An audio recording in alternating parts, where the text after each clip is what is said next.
certain features of the historical development of Marxism by Vladimir Lenin. First published in 1910. "Our doctrine," said Engels, referring to himself and his famous friend, "is not a dogma, but a guide to action." This classical statement stresses with remarkable force and expressiveness that aspect of Marxism which is very often lost sight of. And by losing sight of it, we turn Marxism into something one-sided, distorted and lifeless. We deprive it of its lifeblood, we undermine its basic theoretical foundations, dialectics, the doctrine of historical development, all-embracing and full of contradictions. We undermine its connection with the definite practical tasks of the epoch, which may change with every new turn of history. Indeed, in our time, among those interested in the fate of Marxism in Russia, we very frequently meet with people who lose sight of just this aspect of Marxism. Yet, it must be clear to everybody that in recent years Russia has undergone changes so abrupt as to alter the situation with unusual rapidity and unusual force, the social and political situation, which in a most direct and immediate manner determines the conditions for action, and, hence, its aims. I am not referring, of course, to general and fundamental aims, which do not change with turns of history if the fundamental relation between classes remains unchanged. It is perfectly obvious that this general trend of economic, and not only economic, evolution in Russia, like the fundamental relation between the various classes of Russian society, has not changed during, say, the last 6 years. But the aims of immediate and direct action changed very sharply during this period, just as the actual social and political situation changed, and consequently, since Marxism is a living doctrine, various aspects of it were bound to become prominent. In order to make this idea clear, let us cast a glance at the change in the actual social and political situation over the past 6 years. We immediately differentiate 2 3-year periods, one ending roughly with the summer of 1907, and the other with the summer of 1910. The first 3-year period, regarded from the purely theoretical standpoint, is distinguished by rapid changes in the fundamental features of the state system in Russia. The course of these changes, moreover, was very uneven and the oscillations in both directions were of considerable amplitude. The social and economic basis of these changes in the superstructure was the action of all classes of Russian society in the most diverse fields, activity inside and outside the Duma, the press, unions, meetings, and so forth, action so open and impressive and on a mass scale such as is rarely to be observed in history. The second 3-year period, on the contrary, is distinguished, we repeat that we confine ourselves to the purely theoretical sociological standpoint, by an evolution so slow that it almost amounted to stagnation. There were no changes of any importance to be observed in the state system. There were hardly any open and diversified actions by the classes in the majority of the arenas in which these actions had developed in the preceding period. The similarity between the two periods is that Russia underwent capitalist evolution in both of them. The contradiction between this economic evolution and the existence of a number of feudal and medieval institutions still remained and was not stifled, but rather aggravated, by the fact that certain institutions assumed a partially bourgeois character. The difference between the two periods is that in the first the question of exactly what form the above-mentioned rapid and uneven changes would take was the dominant, history-making issue. The content of these changes was bound to be bourgeoising to the capitalist character of Russia's evolution, but there are different kinds of bourgeoisie.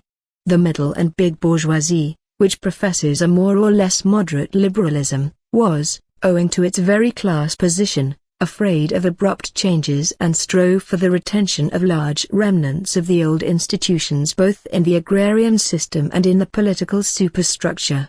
The rural petty bourgeoisie, interwoven as it is with the peasants who live solely by the labor of their hands, was bound to strive for bourgeois reforms of a different kind, reforms that would leave far less room for medieval survivals.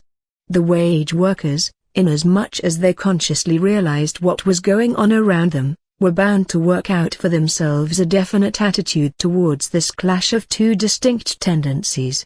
Both tendencies remained within the framework of the bourgeois system, determining entirely different forms of that system, entirely different rates of its development, different degrees of its progressive influence. Thus, the first period necessarily brought to the fore, and not by chance, those problems of Marxism that are usually referred to as problems of tactics. Nothing is more erroneous than the opinion that the disputes and differences over these questions were disputes among intellectuals, a struggle for influence over the immature proletariat, an expression of the adaptation of the intelligentsia to the proletariat, as Vecchi followers of various hues think. On the contrary, it was precisely because this class had reached maturity that it could not remain indifferent to the clash of the two different tendencies in Russia's bourgeois development, and the ideologists of this class could not avoid providing theoretical formulations corresponding, directly or indirectly, in direct or reverse reflection, to these different tendencies. In the second period, the clash between the different tendencies of bourgeois development in Russia was not on the order of the day, because both these tendencies had been crushed by the diehards, forced back, driven inwards and, for the time being, stifled. The medieval diehards too, not only occupied the foreground but also inspired the broadest sections of bourgeois society with the sentiments propagated by Vecchi, with a spirit of dejection and recantation. It was not the collision between two methods of reforming the old order that appeared on the surface, but a loss of faith in reforms of any kind, a spirit of meekness and repentance, an enthusiasm for antisocial doctrines, a vogue of mysticism, and so on.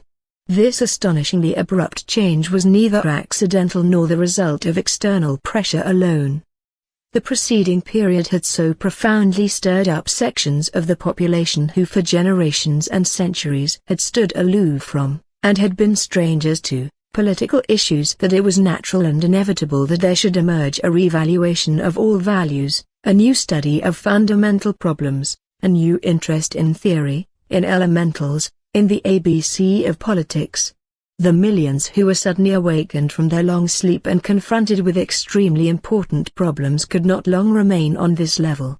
They could not continue without a respite, without a return to elementary questions, without a new training which would help them digest lessons of unparalleled richness and make it possible for incomparably wider masses again to march forward, but now far more firmly, more consciously, more confidently and more steadfastly.